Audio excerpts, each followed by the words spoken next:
Welcome back to another edition of the podcast. And today, on this edition, we are reacting and reviewing our National League predictions for the previous campaign, of course, the 24-25 National League season. A lot's happened since we were last live. We were last actually recording a podcast about the National League. Of course, it's the first episode since the trip to Wembley where Oldham Athletic got promoted. So congratulations to them. And, of course, to Barnet, who of course, themselves got promoted. But, Paul, I've not seen you in a long time. I haven't streamed a podcast with you in a long time. So, yeah, firstly, how are you doing? I'm good, mate. The last time we saw each other was in an Irish bar in Barcelona waiting for England to play Andorra, wasn't it, Luke? So, yeah, that was a great trip. It was great to see you in person and obviously meet your dad. But, we've not done this since the season end, and it is quite refreshing to see you wearing a football shirt that you don't want to wear, Luke, because I had to do it last year. So it's at least it's 1-0 in that sense. But no, you're right. A lot has happened, hasn't it, in the National League? We now know who everyone's going to be who's going to be in the league next season. Fortunately for us, Wealdstone are still in it. Got there by the skin of their teeth, and obviously Halifax didn't fare so well in the playoffs in the end. So so we'll be back for another season, which I'm looking forward to, Luke.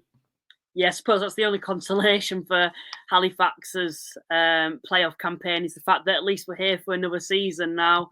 That started and ended very, very quickly. Let's put it like that. But the actual playoff campaign itself, I'm sure we'll come on to it at some point in the podcast, whilst we also reflect on our predictions, was brilliant. I think the National League playoffs for me are always good, but particularly this campaign, the stories for the two finalists. It's the first time any side from fifth has ever actually got promoted through the playoffs since the new format came in. Probably two sides who had a lot of form going into the playoffs, but quite surprising that one of the two actually went up in the end. But no, congratulations to Oldham, and it certainly was a good final for me. But no, as you've mentioned, I am having to wear a York City shirt. Some people said it should have been an Oldham one. To be honest, you can't complain. I'm in a York City top.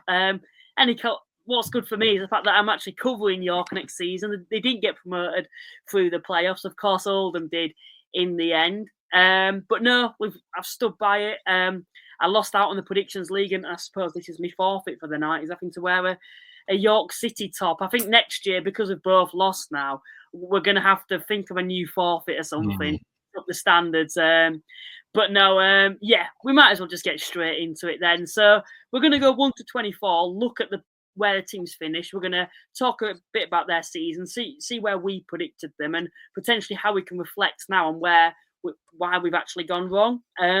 So starting things off then, let's go with 24th place, and that was Ebbsfleet. Ebbsfleet, I said 16th, and you said 21st. To be fair to you, you actually backed them to go down. For me personally, I thought they'd actually build on what they'd done in the previous season, and it feels so long ago now because another one's come to a close. But the season before this, I thought they were going to build on it because they had such a good amount of momentum to be able to survive, and I thought they'd be able to push on. And of course, certainly that was not the case. I think they went through 3 managers during the season. You had a better prediction than me, but did you expect them to finish on 20-odd points like they did? Do you know what, Luke? I don't think we could talk to any non-league blogger, National League blogger, even Ebbsfleet fans, and sort of have someone suggest that they would have such a wretched record, in terms of wins and points and goals scored. They were outgunned from week 1 almost, and I think it's always difficult. Like we said, it's always difficult. In previous seasons, we've talked about promoted teams coming up and struggling to maybe just get a foothold in the league, and you've just got to get in the league and consolidate. Yes, we have the odd 1 or 2 that really do very well, 1 or 2 that do okay, but generally they do struggle, and that's probably why, from going way back, why I thought that might be the case. But they were coming off the win in the National League South. They had Dominic Polian up top as an example, who was scoring goals for fun, and you just thought they would do better than they did, and they just couldn't. They couldn't get a tune out of anyone they played. They couldn't get a tune out of any manager they chose, and they've now succumbed and gone back to National League South. So, yeah, I'm not surprised they went down, but I'm surprised that they went down with, well, up until Josh Wright came in, they were sort of going down with a bit of a whimper, really. Yeah, they certainly were. I think it's a worse prediction for me, 16th. I've mentioned the reasons. I actually thought in the summer on paper, the recruitment looked half decent. Of course, I've kind of got egg on my face now after that, but it won't be finest moment. But there's a lot worse coming up. So I'm not too down about that one overall. We're going to go to 23rd then. And I suppose that this topic isn't about second season syndrome. Across football, it's always spoken about when sides are competing in the second season in the division they got promoted from. And of course, it's AFC Fylde. You weren't too far off, to be fair. This is probably, I don't know, it's probably my top 3 worst predictions, if not the worst.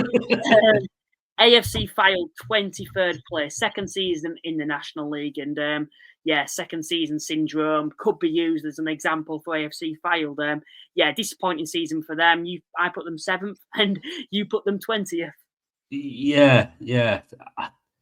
That was very optimistic, Luke. Having them in the playoffs. Again, second season syndrome is always tough because those that come in, and they had a particularly good season the first season they were in it. And I guess you always hope that those teams are going to build. In my case, when I've watched Wealdstone, although they haven't probably kicked on as much as we would expect because of certain off the field restraints in terms of investment, etc. There's incremental improvements from everything that they're doing, and you'd like to think someone like Fylde, who've got a good infrastructure in place, that they would have then kicked on as well. But I think they've suffered. Well, you see it all with the teams at the bottom, don't you? They suffer with manager turnovers, the inconsistency, and that was proven again. And you got a star boy like Nick Horton, if he's not doing it or hasn't got anyone to sort of support him, then relying on 1 or 2 quality players and the rest sort of being okay, it's a really difficult season then. So again, I'm not surprised that they have gone down. You'd like to think both Ebbsfleet and Fylde in their respective divisions now are going to be in a position to try and get promoted. They've got new managers in. They've recruited well, so we'll see how they do. But yeah, they weren't brilliant again last year, and I think there was that reliance on Nick Horton and not a lot else. Yeah, I think for me, I agree with you in a certain way, but then I don't, because I think for me, I put it down to mismanagement. I actually think this Fylde side was capable of surviving and doing a lot better than what they did do with not just Nick Horton, but Tyler Roberts, Eustebassi was there, of course, as well, Massey. The list goes on. There's a lot of individuals for me that I was actually quite impressed with. And I think if other National League sides snapped them up in the summer, I think they'd do very well. But it just felt like as a team, they didn't play particularly well together. And it was a team of individuals, particularly Nick Horton, who they heavily relied on. And I think for me, it was always quite an ambitious prediction when I put them 7th. And I think it did probably raise a few eyebrows. However, I just felt like after that first season, they were really going to build on what they'd done. Mm-hmm. It felt like they had quite a good project there. And the infrastructure at Fylde, when you're looking in from an external perspective, looks pretty healthy. Mm-hmm. And I suppose it's pretty surprising how poor they were doing, because they just didn't improve on the previous season. And if anything, they went backwards. And not the best prediction from myself. And I think, to be fair, I can kind of take full responsibility for that and say, that's just a bad prediction. Many excuses there, but I would have thought they would have at least survived, and I was quite disappointed with Fylde. And I think overall, I do put it down to not picking the right manager at the right times, and probably not giving managers enough time, if that makes sense overall. Fylde 23rd place. In 22nd, now this is where it starts getting a little bit better for me. I was one place out. For yourself, probably not your best prediction. It wasn't awful, though. And, of course, that is Maidenhead United. Every season we spoke about them being a side that always managed to somehow survive the drop. And when I did put them into the bottom four, everyone's like, you're going to make the same mistake again, and they're going to finish 20th. But I suppose the division is just getting stronger and stronger, and it did eventually catch up with them. They lost a lot of players in the summer. And I suppose this is probably one of my better predictions. As for yourself, you put them 16th. What's your thoughts on Maidenhead's season overall? Luke, I think you've hit the nail on the head. The league was getting stronger and it caught up with them, didn't it? They lost a couple of players. Probably looking at 60. It was one of those where we all, as National League watchers and those that like it, have seen how Maidenhead every year have managed to pull some out of the hat and stay up. And I felt that again they did lose some players, but Alan Devonshire's got an awful lot of ability to produce more players or find players and produce a squad, not necessarily individuals, but a squad to do enough to stay in a National League. And I can't remember now, but was there a thinking around Max Kilman's money that when he moved from Wolves to West Ham, that they were in for a few million quid windfall that might support them? But it clearly wasn't the case. And I think you're right. I think it really was. The league is getting stronger, and teams like Maidenhead, like Wealdstone, even maybe Ebbsfleet to a point, are getting left behind because of the structures that they've got in place. So, it was a tough one for Maidenhead. I mean, they took it right up until towards the end of the season again. It wasn't like they were doomed from sort of 2/3 out like some of the other teams looked like they were. And they still did their Houdini act of winning a couple of games here and there when we thought they were below that sort of drop line, and all of a sudden they were bang up above it. So, listen, it was a tough one to take for them. And I know that since then they've gone and lost a few more of their players into the Football League as well as the National League. So they did have some quality about them, but just not enough across the squad to sort of keep them above that drop line.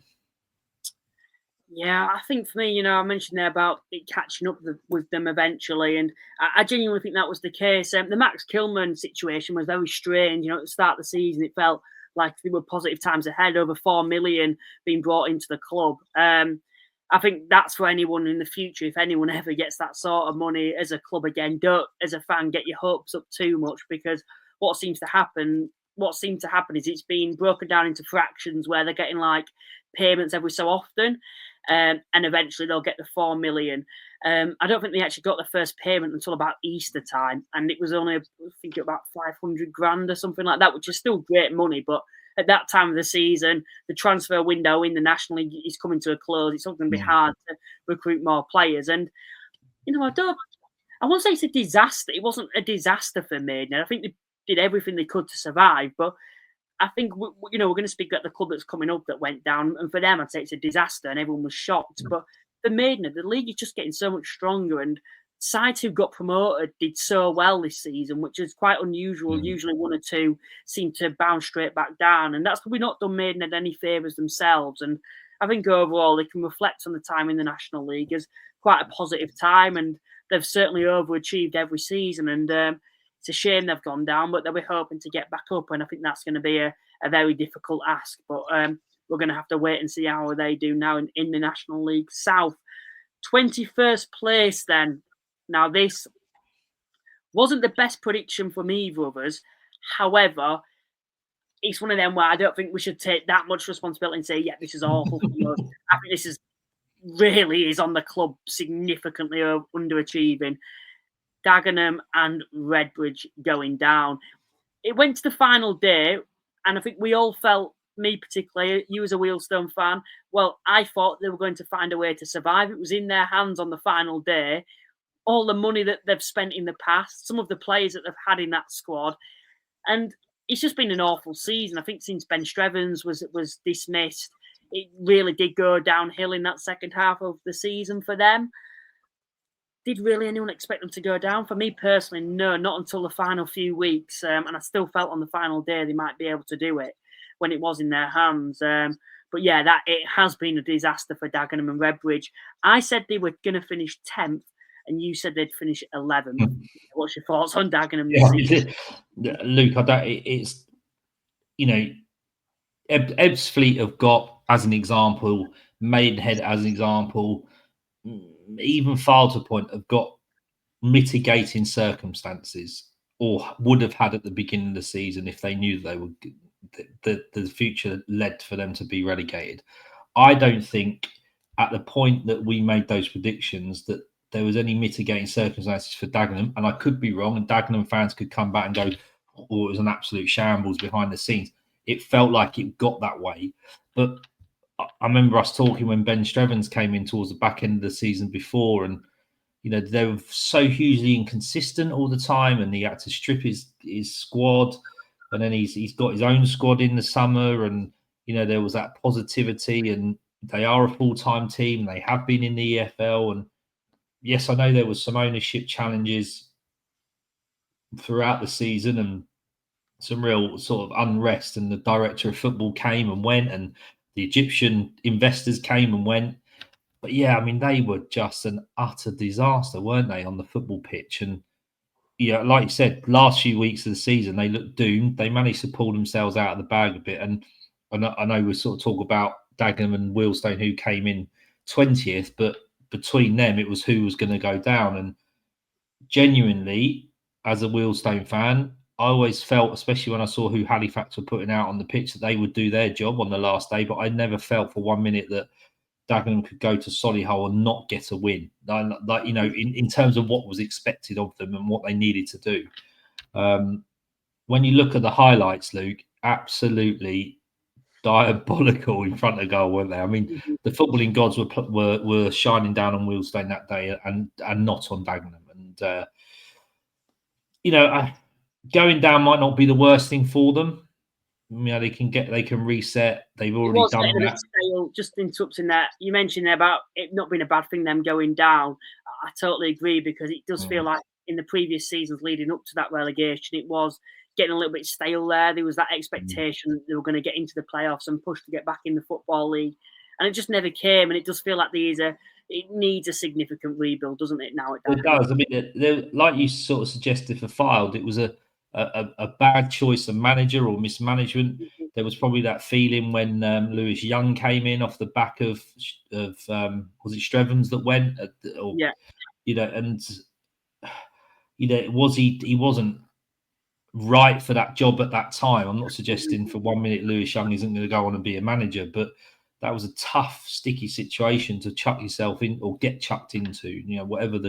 However it worked out, and it just didn't work. So to go back to that tried and tested method of someone like Lee Bradbury, who's National League experienced, Football League experience, both players and managers, they've got rid of all the.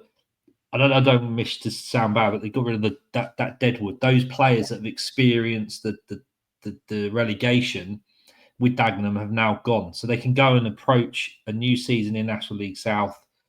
I wouldn't be surprised to see them knocking on the door, coming back up, but that for another day. But the National League South is an absolutely bonkers league this year. The money being thrown in the last couple of years, it's always been seen as a lot weaker than the North. But I actually think they're pretty level now. When you think of some of the sides in the South, who even like going down, they're not going to be messing about next season. And it's going to be Dagenham, isn't it?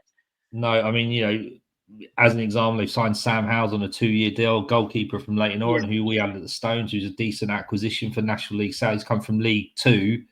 Was it League Two, League One to National League South? So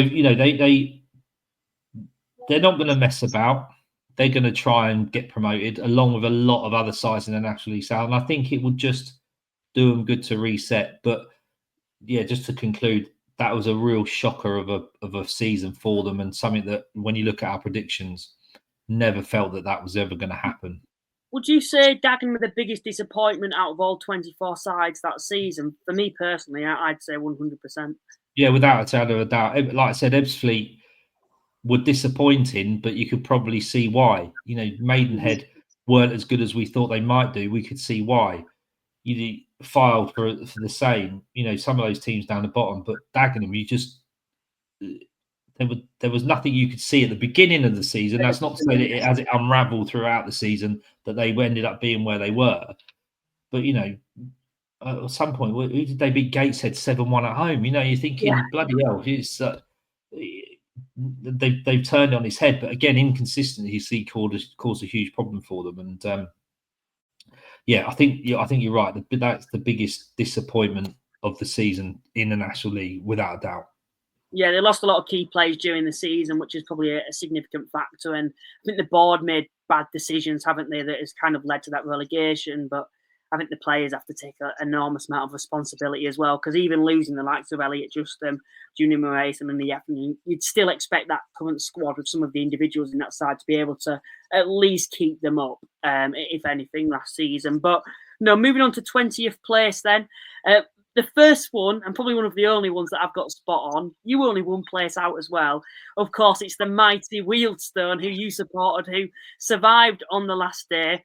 Remember this time last year, we spoke about Wealdstone and said it's going to be the toughest season for them in the National League yet. It's going to be the hardest to survive.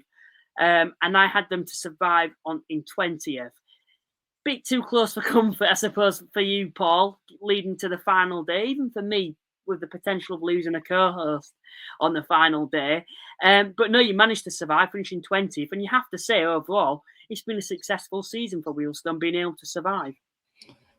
It was. Listen, it feels really odd. And I think it's a really odd phenomenon in football that you celebrate staying up like you do when you stay up. You celebrate it like you've won the league. And I suppose for someone like Wealdstone, and their fans and the way the size of the club it is it is the small victories. It does feel like you've won the league or got in the playoffs to that point. And listen, that doesn't sugarcoat what a terrible season that they did have. And a lot can be said for the choice of the manager at the beginning of the season under Matt Taylor and his lack of understanding of the National League and players and teams and what's required to pick up points, not necessarily just wins, but pick up points and how to manage games in situations. I mean, the amount of points that Wealdstone lost in winning positions or drawing positions late on in the games was really, really sort of telling at the beginning of the season. And obviously, they brought in Neil Gibson, who was an unproven manager from the Welsh leagues, and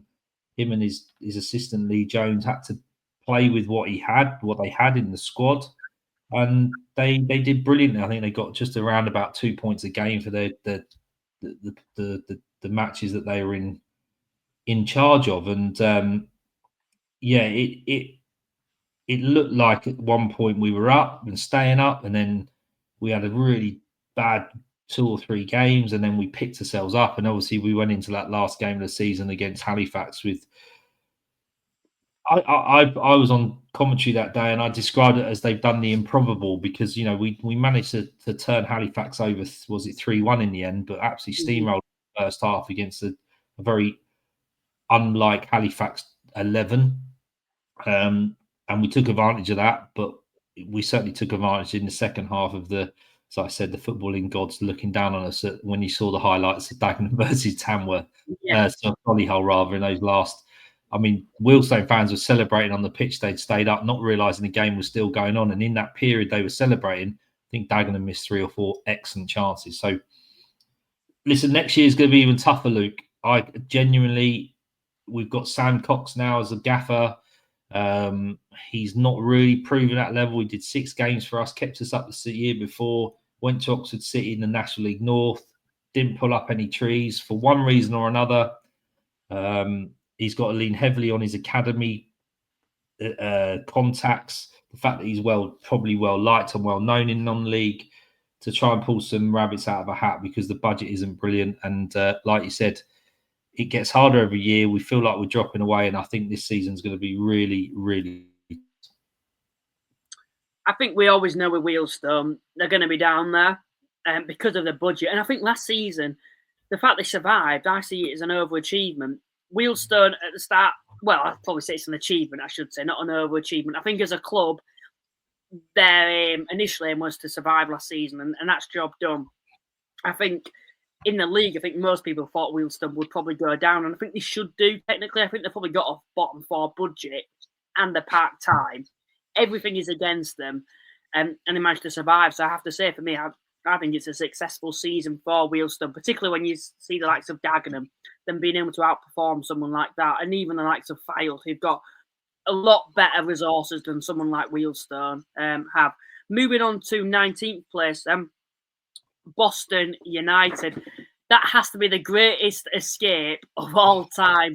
They looked down and out at Christmas time. Even after that, probably going into February, they looked like they were going to go down. And they somehow fairly comfortably survived. I had them 22nd. You had them 23rd. It was looking very much like they were going to finish 23rd for the majority of the season. But Coughlin came in and did the unthinkable for Boston United. Yeah, wow, what a season for them. And they've certainly outdone our predictions. Incredible, mate. Absolutely incredible. Even I think, it was just incredible because they were done. They were gone. Remember us talking about it, saying, that they're playing for pride and they're having to rely on other people's results. They didn't have to rely on anybody's results. They just went and steamrolled. I think Wealdstone were one of the only teams in that back end of the season who actually picked points up against them. We beat them at home. It was a very even game. And thank the Lord we did, or else, we'd be going down. But yeah, brilliant for them. Like a bit like Tamworth, and we'll talk about them in a little bit more shortly. Not a lot of proven talent or names for National League. Just a very, very good team. It doesn't matter where you are in the league or what league you play in or what age you are. You play football, junior level football, have done. I've played football in the past. Winning becomes a habit, and or not losing becomes a habit, and that's Boston certainly played on that, and must have been going into games thinking we can't lose this. We might not win this, but we can't. We're not going to get beat. We're that confident, and they did brilliantly well. Listen, nothing more. There's nothing more prevalent with them than any other team is that second season syndrome now. They've had a couple of their players picked off. Jai Rowe, for instance, has gone up into the Scottish Pro Leagues. They've had a couple of players picked off. So it will be really interesting to see how they do in the second season. But let's not take anything away from the fact that up until Christmas, they shouldn't even be in this league. So yeah, hat tip to Coughlin and his boys there. They did really, really well. Only York and Barnet picked up more points in that second half of the season than Boston. So, yeah, massive plaudits to them, and it's certainly been a successful season. Moving on to 18th, Yeovil Town. Bit of a mixed season. I think overall they achieved what they set out to do, and that was probably to consolidate in the first season. They were never in any threat of going down, but for the first quarter or so, it did feel like they could potentially push on for the playoffs. They finished 18th. We both had them 17th, so not the worst prediction in the world. Probably did what we both expected, I suppose. Yeah, they did.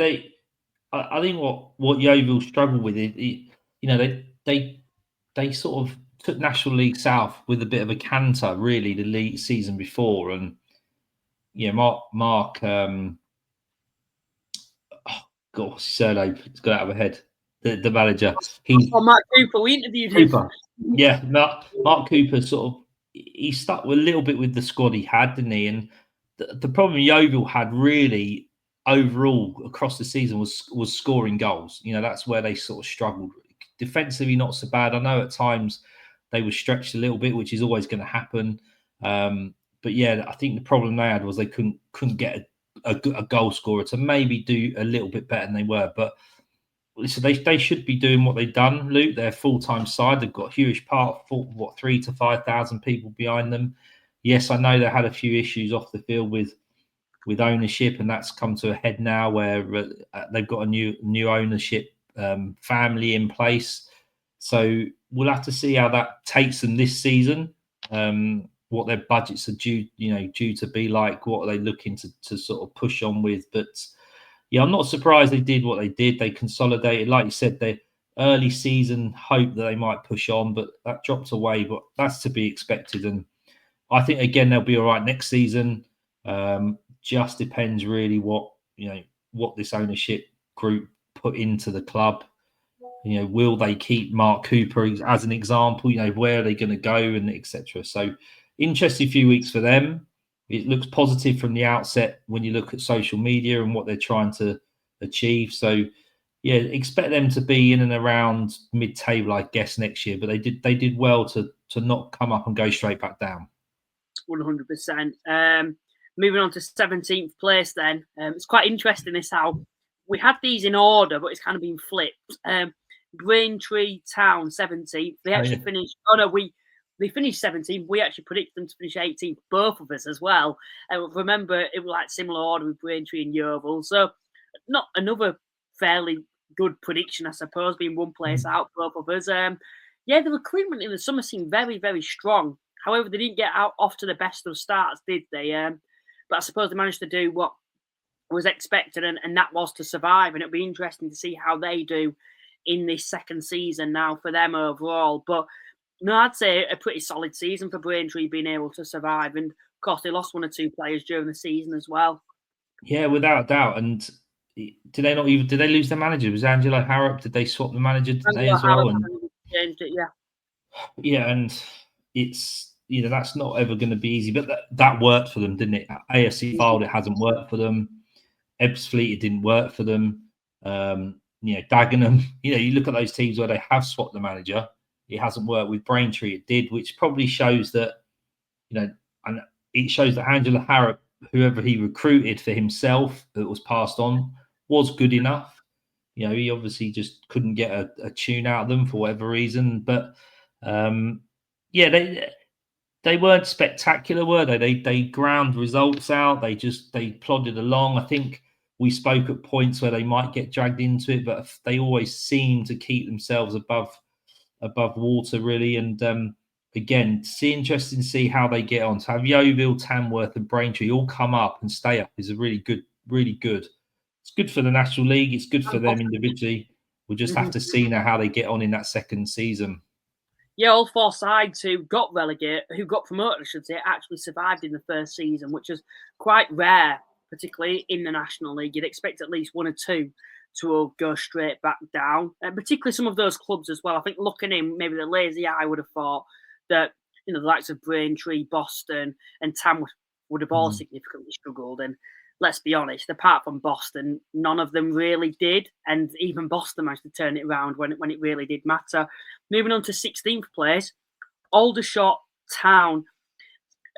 Probably a slightly below average season for Aldershot after, the season prior, just missing out on the playoffs.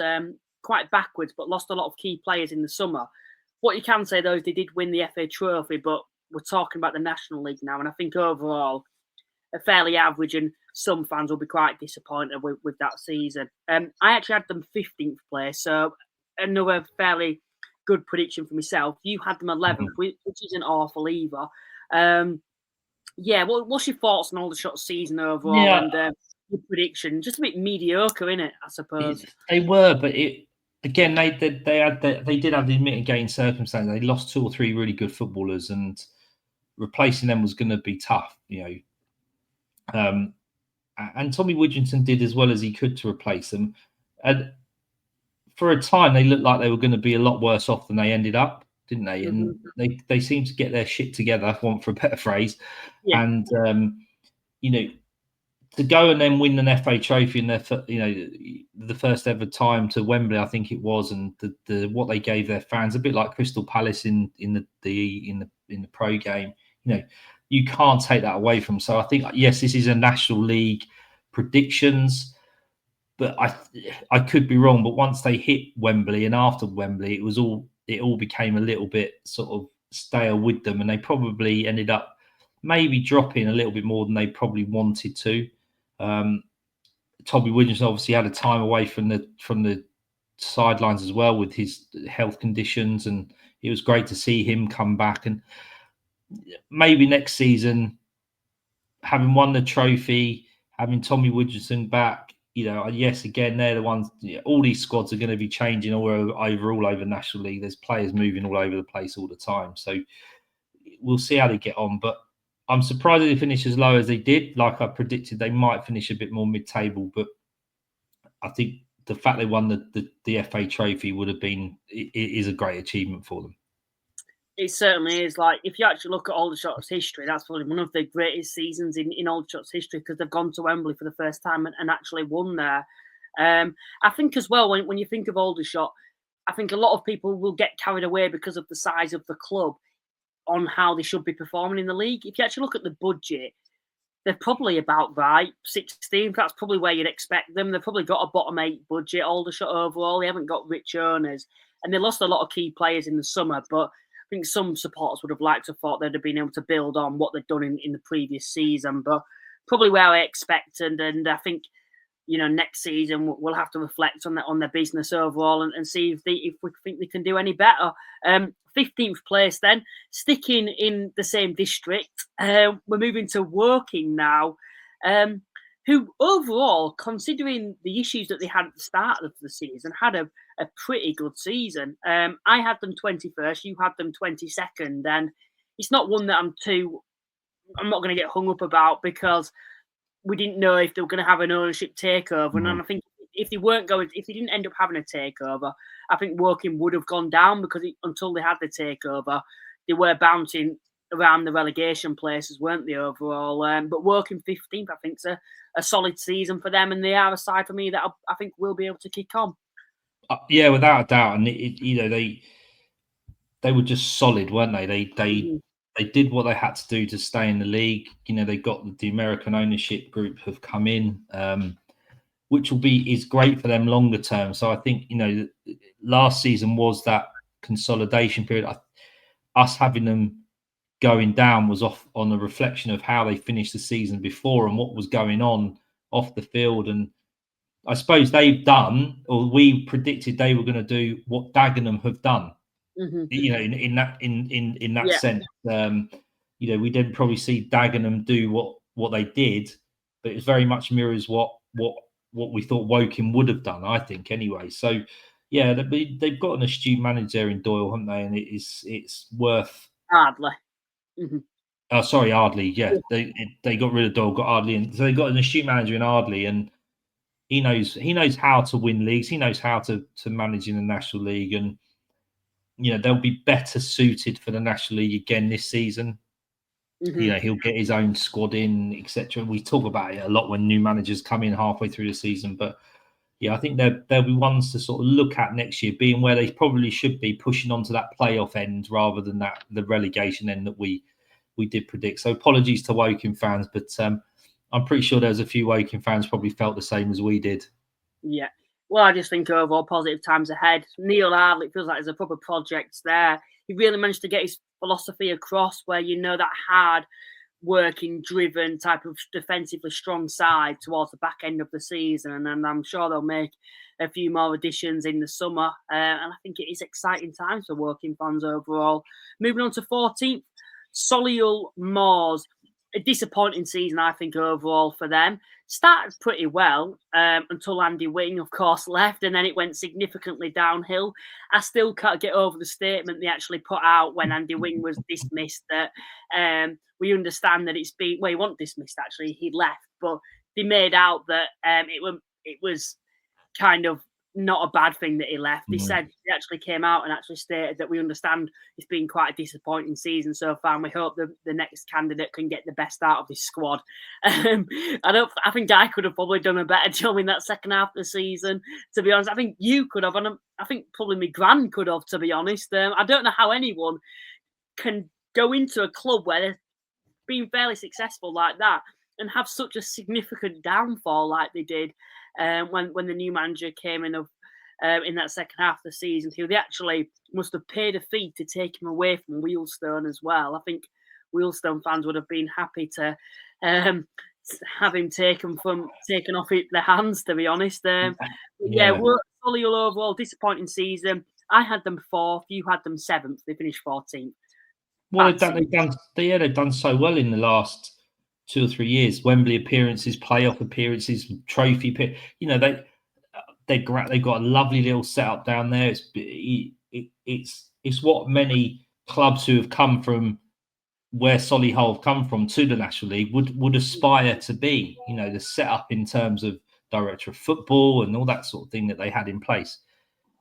Yeah, I mean, Andy Wing going was obviously his choice. Whether there was a bit of sour grapes from the Solihull board, but that statement was ridiculous. It became even more ridiculous when they appointed Matt Taylor, who hasn't got a clue about National League football, and has openly admitted in an interview, I believe, saying that he now knows more having been at Wealdstone than he did previously.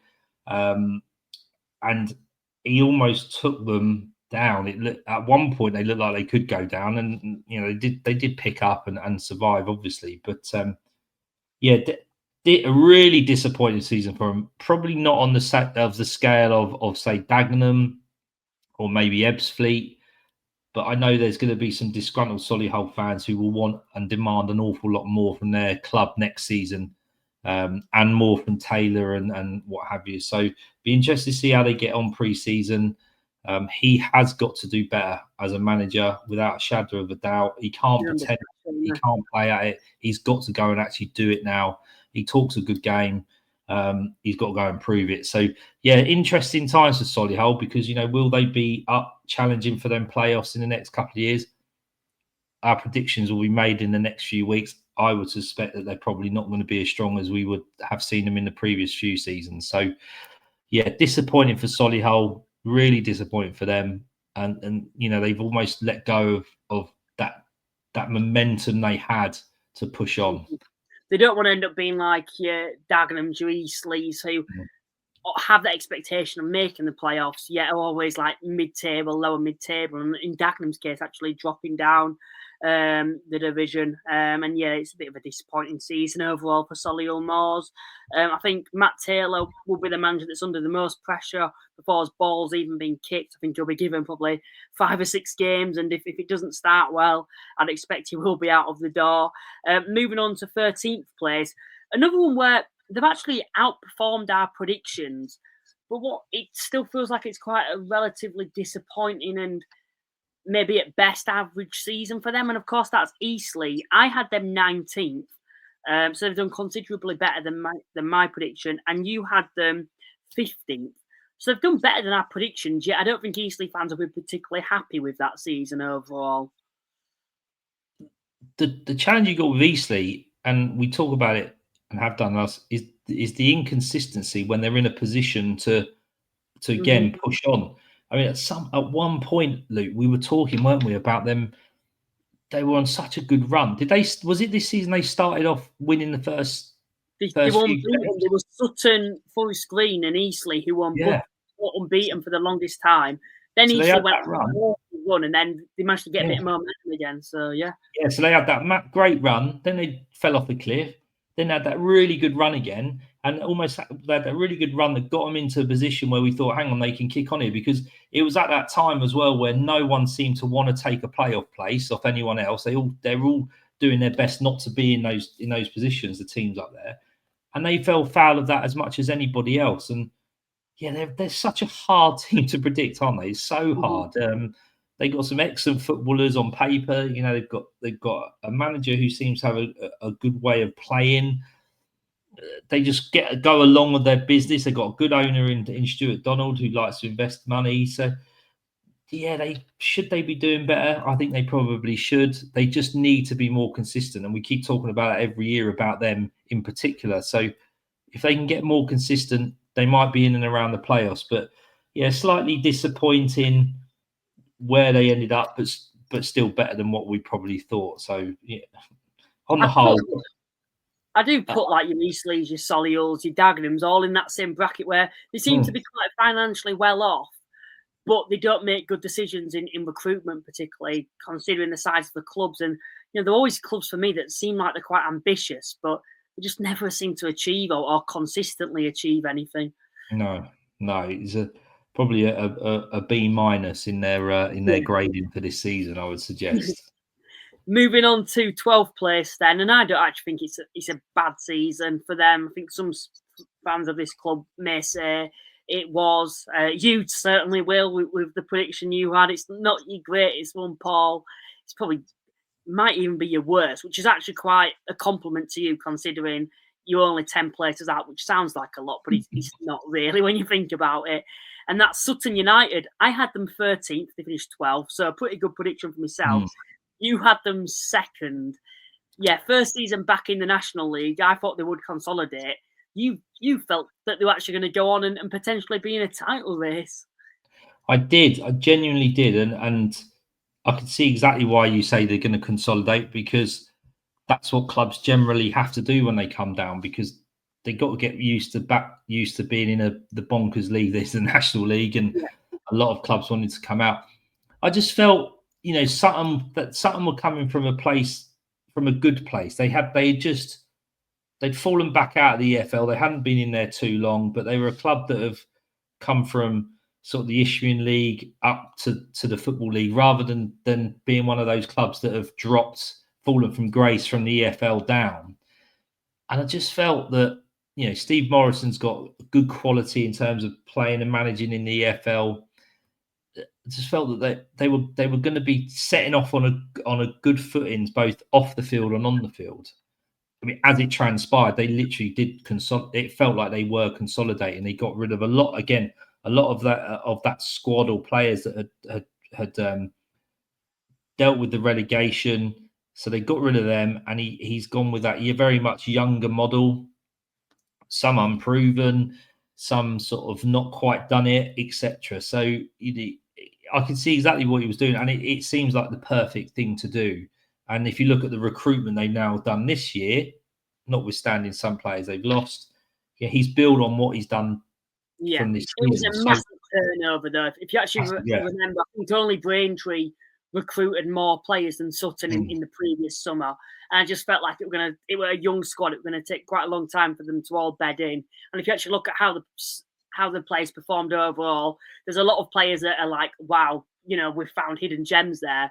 But there's a lot of players that probably weren't like even National League ability players that just clearly haven't turned out. So there's a massive mix, I think, in ability levels in that squad. And I think now the manager knows his squad. I think next season's where there's that real expectation for them to kick on, because it's not going to be a massive turnover now. They've got a squad there. They just probably need to make a couple of replacements for those key players they've lost and maybe add to it a little bit more. So I don't think it was a bad season for them overall in the long run. No, it wasn't. No, and I just, the thinking around coming second was they hadn't long been out of the National League. They were, it seemed to be very well run off the field. There was no real problems on the field. They got the manager in. I just thought, well, if someone's going to sort of try and push back up straight away, it would be someone like them. Yeah, it just proves what the National League is, Luke. It's a tough one to get out of, and it's very rare we do see clubs drop in and go straight back up. It does happen, but it's very rare. And I think Sutton took that pragmatic approach, not to try and push on and do that, but just to sort of consolidate and build. And I think from a fan base perspective, and I could be wrong, but Sutton fans have been there. They've been in the lower league, so to be where they are is very good for them. And to be in the EFL was probably exceeds expectations. So to be in the National League really isn't a disappointment or a problem, I would guess, over someone like an Oldham, a Southend, even a Barnet, who've experienced that a lot more. 11th place then, Hartlepool United. I think another side for me that really particularly disappointed myself. You only one place out. You had them 12th. I had them 5th, I believe. So not a bad prediction for yourself. For me, probably not the best. Few ownership issues during the season, but I actually felt recruitment-wise in the summer looked pretty good. So yeah, I was very disappointed with Hartlepool overall. I think that I look at that squad overall still on last season, and I think how on earth has that squad not got in the top 7 or even competed for the top 7? It is beyond me. And yeah, it's not the greatest times at Hartlepool at the moment. But yeah, I was 6 places out. You was only 1. So yeah, what's your thoughts on Hartlepool season overall? Of course, you kind of got it right. Yeah, I think it was just falling off the back of the season before, and they just didn't get themselves together, did they? You know, we talk a lot in National League around teams that have got to get themselves together to then be able to perform. Oldham have done it this year. It took them 2 or 3. I know it took them a lot longer, but in what we've been talking about those last 2 or 3 years that we've been talking about it, there's always this thing about getting, like, if they could get everything sorted on and off the field, going in the right direction, they'll get promoted. Hartlepool is one of those teams. I saw them 2 or 3 years ago romp this league, get back into the Football League, and they dropped back out. And I just felt that, you know, they did that with they came back down. The fans weren't giving it all the big one about, you know, we're gonna piss the league and this is this, that, and the other league. It's, you know, they were quite respectful of it, but it just, the management choices and the ownership issues has really hindered them, hasn't it? It's really hindered them. And Darren Saul and now Lenny Lawrence, Anthony Limbrick, you know, and they've now got Simon Grayson coming, who's got no National League experience. Very, very experienced football manager. It's a big name, isn't it, to be honest? Very well respected, but this is a different kettle of fish. You know, it's a bigger club in the league. You can't get away from that. There's going to be huge expectations on them, especially with him in charge. So yeah, another tough one coming for them if they don't start well. Yeah, it certainly will be. I think for me, just a disappointing season. I think that squad, I still stand by it, is significantly underachieved. Some of the individuals that they had there, of course, a few are rumoured to actually leave now, including Manny Disarouwe. So yeah, I just think a disappointing season for Hartlepool overall. Moving on to 10th place then. This is actually on paper your worst prediction. I think it might be mine as well. Tamworth, 10th place. But I think in everyone who did National League predictions, Tamworth will always be their worst prediction. We both had them to finish rock bottom. The only person I saw online that had Tamworth to survive was Tom Williams. Those who know him, he was the only one who had them to survive, and I think he had them about 18th. No one ever thought they would finish 10th this season, and I don't know how they actually did it when you actually reflect on it overall. But yeah, what a season for Tamworth. And it wasn't until the final 2 game weeks that they had a chance of actually finishing inside a playoff spot. Yeah, incredible. Absolutely incredible. You know, we were fortunate enough to be able to interview Andy Peakes, the manager, and get a bit of an insight into it and what he was thinking, how he's gone about it. And they were a team. There was no individuals in that squad. They were a team, and they played to their strengths more than any other team, I think, in the National League consistently. There was, I mean, you couldn't probably name one player that you would imagine would be in a National League team and do as well as they do. Superb. And on top of that, they had that great cup run and got to play Tottenham in front of the cameras and make a bit of money out of it as well. But yeah, I mean, 10th, knowing that they probably could have got in the playoffs around the time we spoke with the manager, it is an incredible achievement. And I hope for Tamworth's sake, for Andy Peake's sake, and the board and the fans, that they don't see that as what's expected. You know, that I think they've more than exceeded expectation there with that. Well, they have, and we put in to go down, Luke, 24th. And you know, there's many others that would have. So when you actually look at Tamworth, there weren't many things that made me think maybe that's a reason why they could potentially do well. When I'm looking back now, I still can't believe they've done it. Of course, as a side, it just really did come together. But they had absolutely everything against them. They're part-time. They're in an area where it's hard to recruit players. They had the lowest budget in the division. It was known that they did as well. There were 1 or 2 players that probably had played a handful of games in the National League in the past. I just can't believe they've done it. And it's probably Tamworth's greatest ever season, or it will at least be up there, to be honest, with the FA Cup run as well as the actual campaign itself. And, you know, you've mentioned there about that being an expectation now. For me, the impression I got from Andy Peakes, and I'm sure you got the same, is that his aim next season is just to survive once again. And I think that's what everyone will expect of Tamworth. Oh, yeah, without a doubt. And I just don't, for the sake of Andy Peakes, you know, as a manager that's done so well, I wouldn't want him to end up losing his job because they haven't done so well as this season. if they take the mentality similar to what Wealdstone have, is no matter where you finish the next time out, is as long as we're fifth from bottom as a minimum, that's decent for us, being part-time, not with a huge budget. They don't have the biggest crowds, got a tidy little ground, and they can build on those things and like, as he alluded to, use the money that they got from that cup run and the TV appearance against Tottenham to help the infrastructure of the club, which will then help him be able to recruit those players that will come and play for him. And you'd like to think that he'll be able to sort of take some players or recruit players off the back of this season, but saying, look, this is what we can do. And if we can get some more quality in, that will then help consolidate and push on. But superb season for Tamworth, brilliant. Well, and congratulations. Yes, Barnet have won the league, and that they did fantastically well. But you've got to look at somewhere like Tamworth and go, that's got to be, and Boston, and say, that's up there with sort of teams of the season in terms of what their expectations are as to what happened to them. Yeah, they were the biggest surprise, and I think the likes of Hartlepool, Eastleigh, Solihull, maybe even your Dagenhams have got to take note of what Tamworth have done this season. Moving on to 9th place then, Altrincham. I had them 11th. You got this one spot on.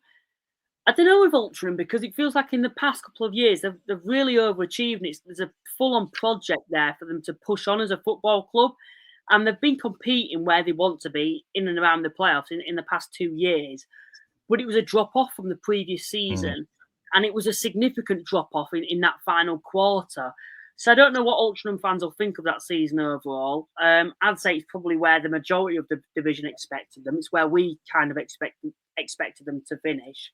So I'd probably say it's a fairly average season overall. I think maybe there'll be disappointment they didn't make the playoffs, but I don't think, if you look at the size of the club and the budget, I don't think there's any defined right that they've got to make the playoffs every season. So it's hard to really judge their season. And it'll be hard with the team we're going to come on to next. But yeah, I had them 11th and you had them 9th. I think from Altrincham's perspective was the fact they did drop off in the season. They were in positions where they could have finished higher, and they didn't really fulfill that. And they got beat easy a couple of times, didn't they? And they sort of the season ended up in a little bit of a whimper. It sort of, there was nothing to sort of go on. And I mean, the reason I think I put them 9th was because you look at the teams above them, whoever that may be, who we predicted they're just bigger, more established, well-equipped teams to do better in the league. And I think from Altrincham's perspective, like you said, Luke, in the last few years they've gone from part-time straight hybrid to full-time. Their recruitment model has changed. They've made real good strides as a club, but they can only go so far if other teams are more well equipped in different areas. And I just felt that's probably where Altrincham were going to fail ultimately in terms of not getting in the playoffs. But they were going to feel that was probably a bit of a failure because of where they were. They were still up and in and around that playoff places right up until sort of towards the end of the season. So I would imagine they'll be knocking around that area again. Can't see how they won't. But yeah, it's difficult for them because of the size they are. I think they're punching a little bit above their weight. Well, we've seen, haven't we? They lost Con Clark last year, did well to replace him. And then, of course, Regan Linney stepped up, and then now he's got a bigger move, and so has Newby as well. So 2 key players gone, isn't it? So yeah, exactly that, and that's going to happen because they're that type of club. They are a selling club, if you like, and they've definitely over the years allowed players to sort of perform, be it on loan or otherwise, and it happens, and until they can become more established in those playoff positions and have bigger budgets. Their crowds aren't huge. They're not up there with the Southends and Oldhams and Yeovils even. So, they are a selling club, and they'll always be in and around that time. So, yeah, happy to get that spot on, but I think they would have been slightly disappointed that they did end up where they did. 100%. And moving on to 8th, it's a similar story as well. Had opportunities, and it was very much in their hands to finish inside the playoffs until that final third of the season. Of course, it's Gateshead I had them 8th, so a good prediction for me, I suppose, getting them spot on. You had them 5th, but that was very much realistic for them to finish for the majority of the season. They probably spent more time actually sitting 5th place than they did 8th.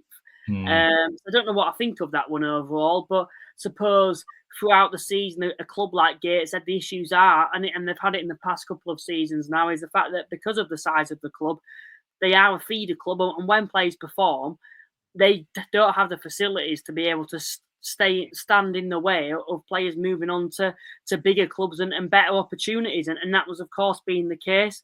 Losing their manager during the season didn't help, and a lot of players leaving. But also the amount of injuries that they had. I think that's one thing you can say where they've been very unfortunate, is the amount of injuries that they've had.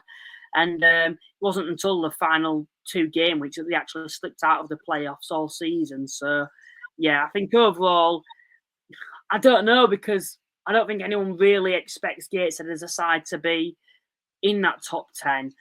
But it just felt like it was there. The opportunity was there for them to be in the playoffs. And I think this season, I can't see them having opportunities like that once again. Yeah, what's your thoughts on Gateshead overall? Of course, underperformed by 3 places in your prediction. Yeah, I mean, you're right, Luke. They're in around that sort of middle of the playoff positions, weren't they, for a long time? But unfortunately, a little bit like Maidenhead in terms of the league caught up with them. I think that's kind of happened with Gateshead.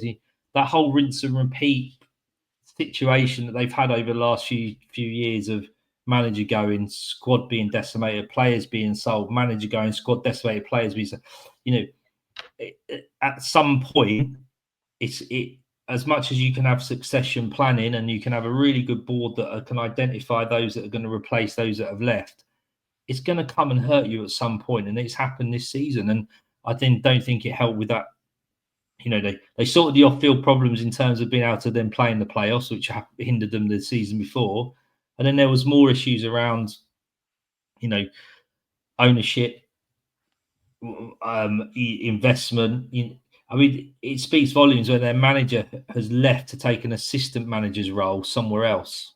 Yeah, because they obviously just looking at it and going, what am I sort of staying here for? So, they've now had to recruit from an internal perspective on Alan Armstrong, who yes has managed in the Northern Leagues and managed in the National League, but he was an internal candidate, if you like, coming from the academy side. So, how much interest did they have, or serious interest did they have when Carl Magnay left? So, a few issues that they probably dealt with at the back end of last season has come home to roost, and their fans are going to be really disappointed. We know a few of them, don't we? And they're good guys, and they're quite honest with us. And they didn't live up to expectation, and I do feel for them. It's really as tough. a fan, is one of it must be one of the most frustrating clubs to support, just because the previous year they did so well, booted out of the playoffs. Then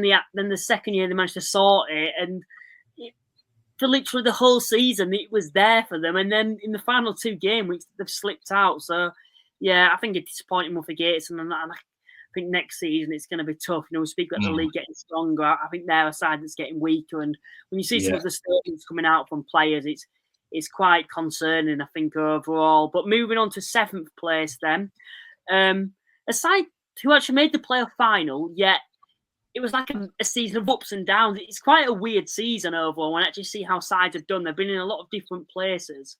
And of course, that is Southend United. I had them to finish 2nd. You had them to finish 4th. So they've actually underperformed in our predictions at the start of the season, yet managed to make the playoff final. When for the majority of the season they weren't even inside the playoff places. What's your thoughts on Southend season overall? They were definitely one of those teams that hit their straps at the right time and hit that form at the right time and stepped into those playoffs, and just the momentum took them. And my gut feel was that they would get promoted, and it looked like they were going to at one point, before Oldham snatched those 2 quick goals and won the game. But they were one of these teams, Luke. and we talk about those around them, Altrincham, Gateshead, Southend, Halifax, even Oldham, weren't willing to try and take a grip of the league and want to say, I want to be in the playoffs. They were all swapping and changing, and Southend took advantage of that towards the end of the season and pushed on.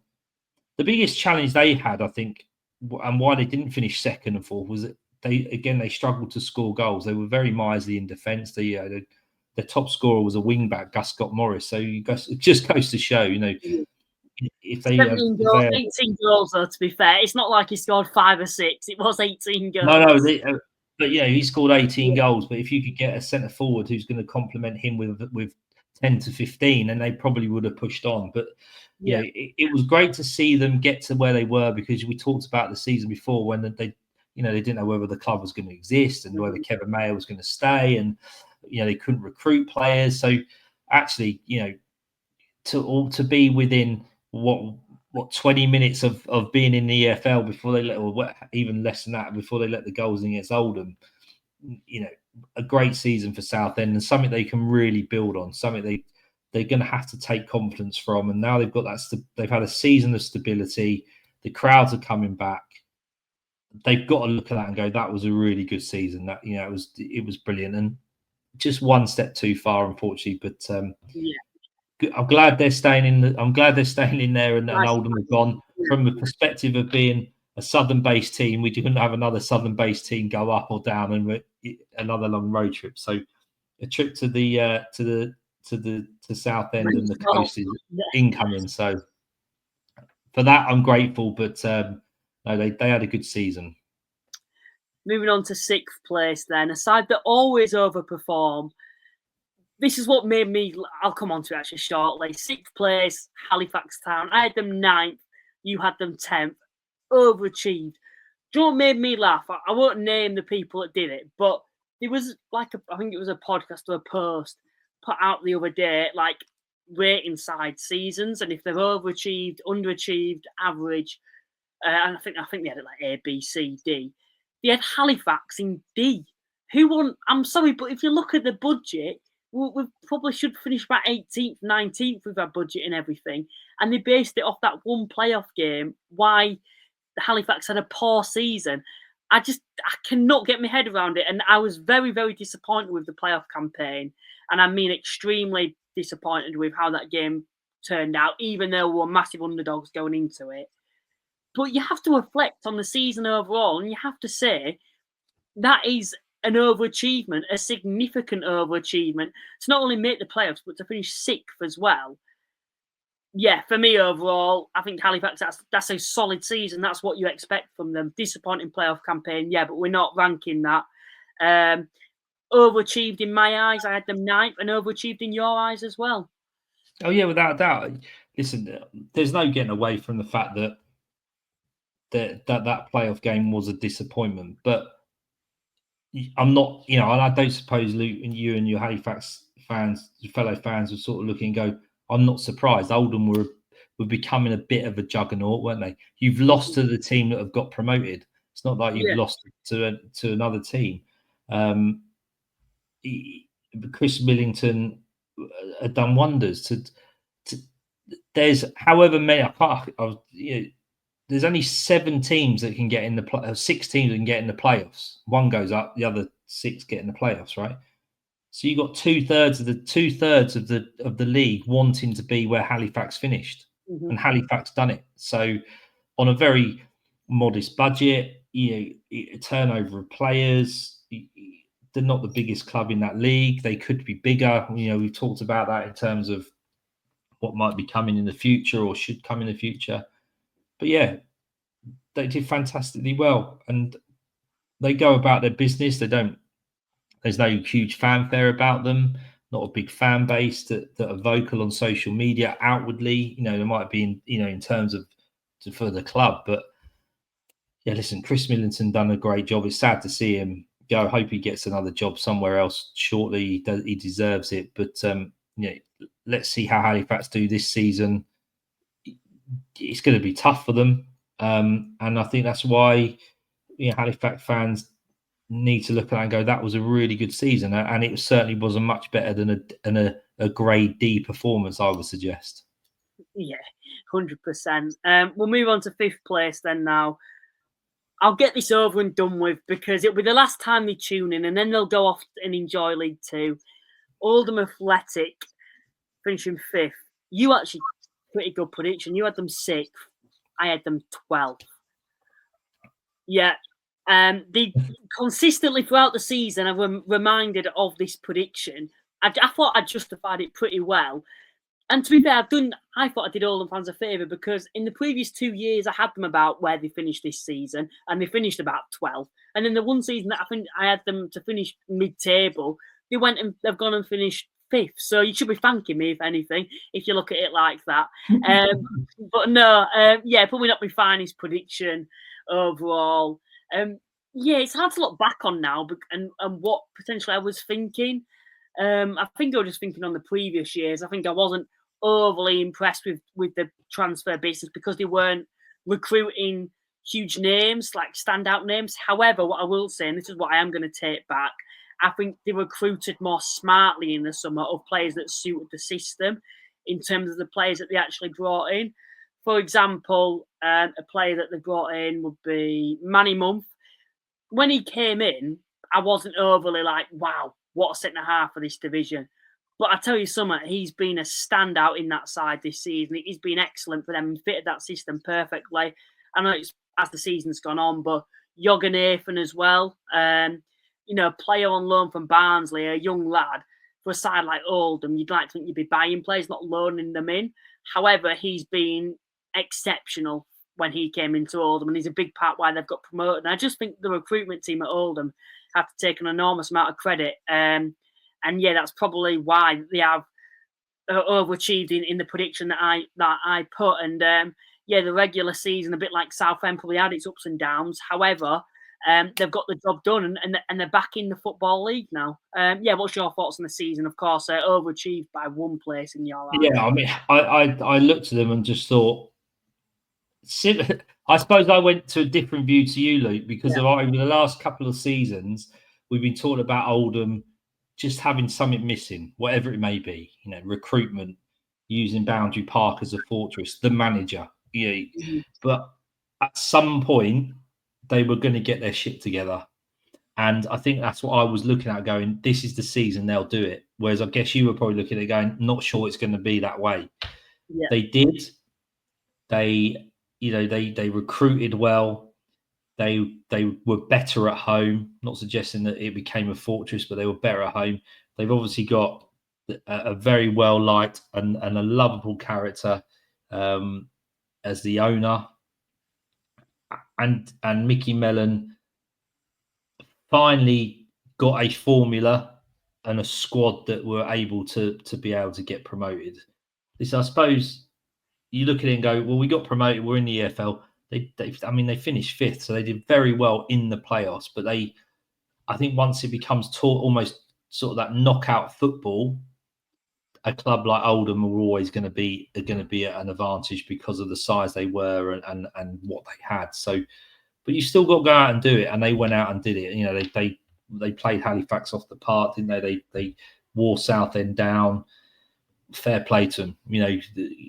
Sorry to see him go. We've got a lot of fans that sort of tune in. Hopefully they'll still tune in and see how we're getting on in the National League. And I wish them very, very well in the Football League. I know a lot of their fans that we've got to know, that's what they wanted. And I just hope that they can kick on and stay there. And you never know. We might see them back in the National League. I don't think they'll want that, but we'll see how it goes.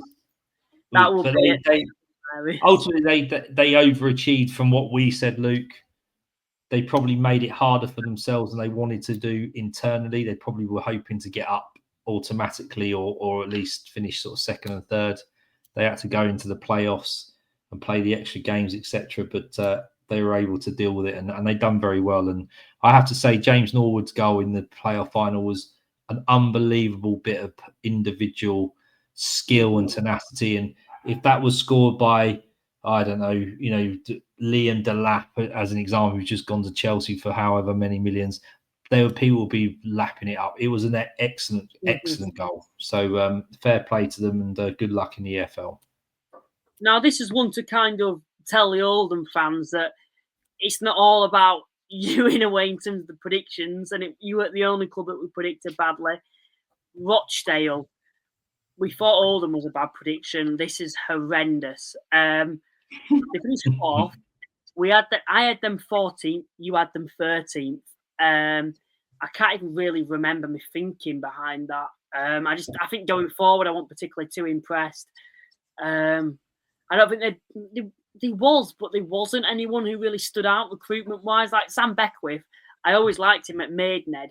However, it was a big step up to Rochdale, but he's been excellent. I didn't expect him to be as good as what he has been for them. And for Rochdale, I actually think it was quite a good season last year. For his second season in the National League to finish fourth, I think it's a pretty good season. And I know certain Rochdale fans are quite demanding because, it's the first spell in the division. But I think it's a pretty good season. And, apologies to your supporters because we both significantly underestimated you. Am I right in thinking, Luke, that there was maybe an ownership issue prior to the season starting? And I feel like they got it sorted. And we probably weren't sure at the time how that might affect recruitment and the manager and everything else. And they were certainly a club that would. I feel like they lost someone quite. It's gone up my head now, but I feel like I know it's over a year ago. I feel like they lost someone quite significant who were like a standout player for them in the summer, but I can't remember who it was. I know they lost Sinclair, but he was like a bit hit and miss, and he went to York, didn't he? So I don't know. I can't remember for the life of me as to why we predicted them to sort of finish mid-table when they did so well, but I think it was to do with the ownership issues and the fact that they were one of these clubs. They weren't like a Sutton, they weren't coming down, and they seemed to be okay on and off the field. There was trouble, wasn't there? And it was not so much a basket case of a club, a bit like Scunthorpe a few years ago, but there seemed to be sort of issues that they had to deal with. As it was, they've done fantastically well. They recruited very well, didn't they? And especially in the attacking areas. And they dealt with really well the fact that their pitch was wretched and they had to have a lot of games called off, and they were playing sort of Saturday, Tuesday, even more so than others. And at one point we were concerned about, the fact that they had these games in hand were great for them because they could get X amount of points, but they still had to go and win them. And some of them were against some tough teams up there in and around those positions. And they navigated that very well. And, they had some disappointments along the way, lost in the playoffs, didn't do too well in the FA Trophy semi-final. Was it Spennymoor they lost to, when you thought they might win. So I think on the whole, probably more disappointing than they could have had, but definitely better than what we predicted. Yes, and I think a lot of people as well. Moving on to the top three, for me, actually for both of us, they weren't too bad at all, the top three. It's probably if you're breaking it down, these predictions, these are probably the three where we kind of look them up the best, I suppose. Third place was Forest Green Rovers. You said first, so 2 spots off. I said third, so I'm pretty happy with this one. I thought they'd do well. They knew what this division was about. You've mentioned about them not being much of a basket case when they came down. I've already mentioned that they knew the division and they recruited quite well. The players they brought in, the likes of Ben Tozer, stood out to me, players that are proven in this division. And I just think they did everything right. And I think for anyone like Carlisle or Morecambe who are coming down into this division, I think they need to take note of someone like Forest Green Rovers and on how they approached the National League. They brought in players that knew the division like the back of their hand, who have played in the higher leagues as well. And I thought they recruited very well. And I think overall that was quite a solid season for them. Of course, some will say they should have done better in the playoffs, but I think for me they did well and certainly went under the radar throughout the season. And I'm pretty happy with that prediction. You had them first, so slightly underachieved. But do you think overall they underachieved in your eyes? I think so to a point, Luke, because for all the reasons you sort of laid out, that's why I saw them going up as champions. To just generally thought they had a League Two squad coming down to National League. They recruited well. They're obviously a very well-run football club. They had been in the National League. They know the league.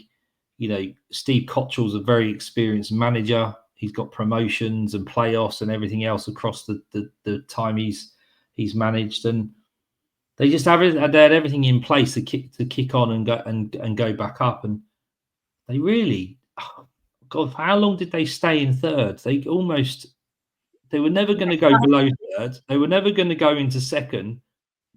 And they were almost waiting for the playoffs to come to be able to play a meaningful football match. And I think that was that became detrimental to them. They were almost sort of just treading water a little bit, going through the motions, and that's really difficult to them to pick up to go into the playoff campaign. And that was proven. I know there were close games, but yeah, I mean, they've got a hope to think that they can be a bit more consistent in terms of the level they're at to try and get promoted next year. Now that Barnet and Oldham have gone, two big clubs that were up there and were expected to be up there. So I think they've underachieved. They've underachieved against what I suggested, but that's just my opinion. But I think they probably underachieved a little bit to what they thought they might do. And it was just a bit of it's just an odd season for them overall. Moving on to second place then. Out of the three, this is probably the worst. I had them in the playoffs myself. You had them to just miss out. Considering where they finished in the previous year, I don't think it was that bad. It's York City. I had them 6th. You had them 8th. The previous year, they'd finished 20th, I believe. So we both thought they'd significantly improve, but I don't think anyone really expected them to do what they have done and finish second in the fashion that they did as well. So massive credit to them.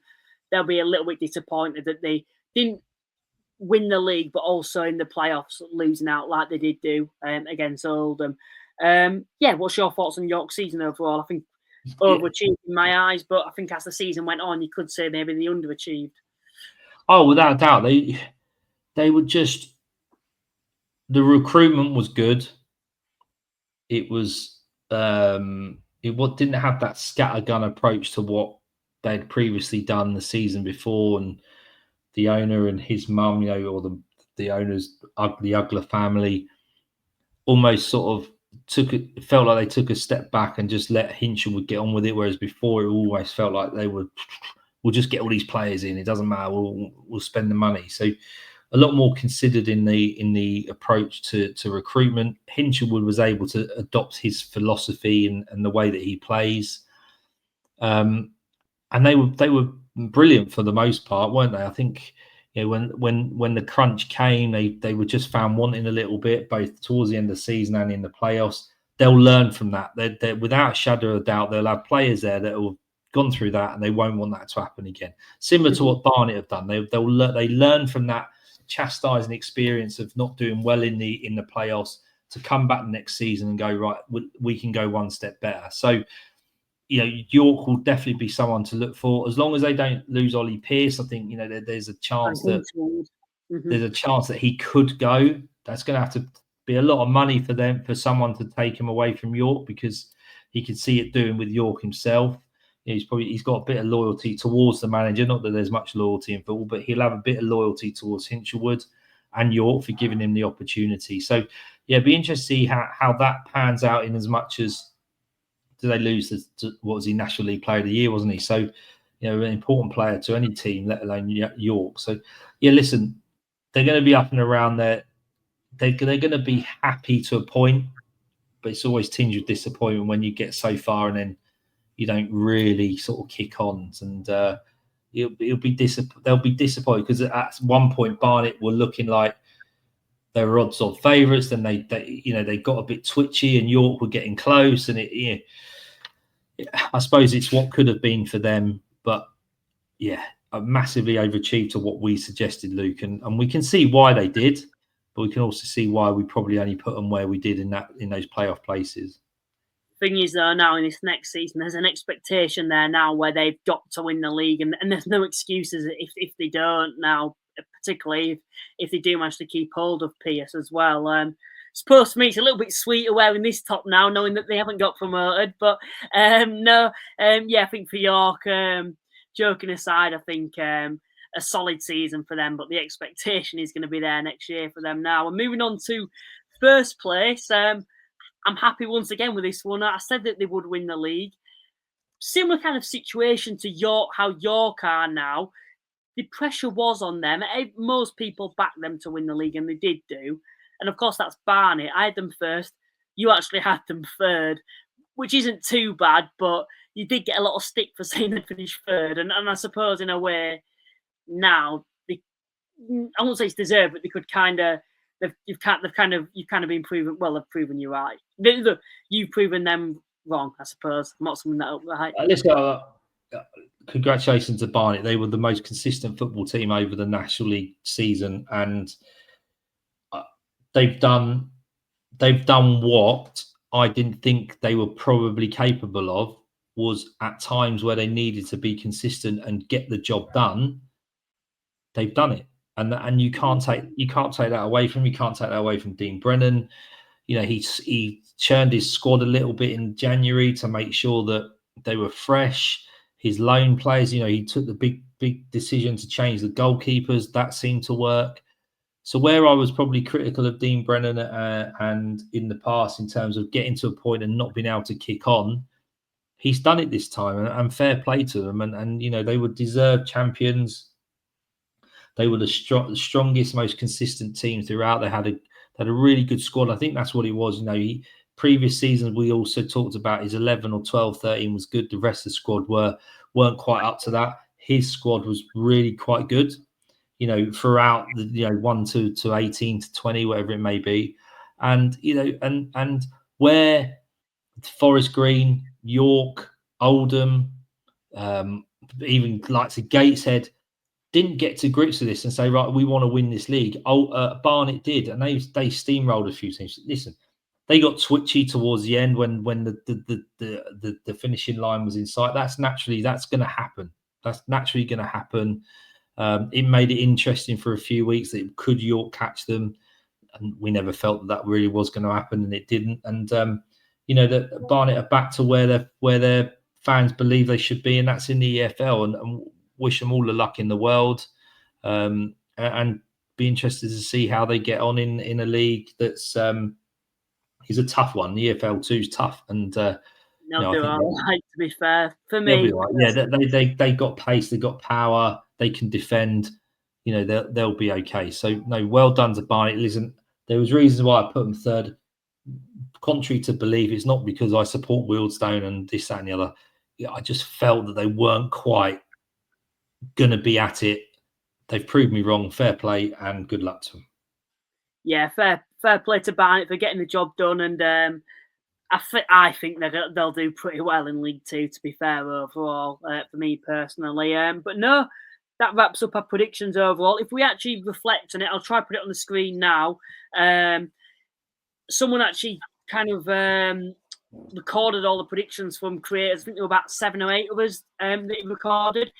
And I think I came about 4th, which I will take, considering there's some absolute horrid predictions here. Yourself, Paul, you actually won. I think you averaged about 4.2 places out. I averaged 4.7 places out. So we've not done too badly overall, considering I think a lot of people have really struggled this year.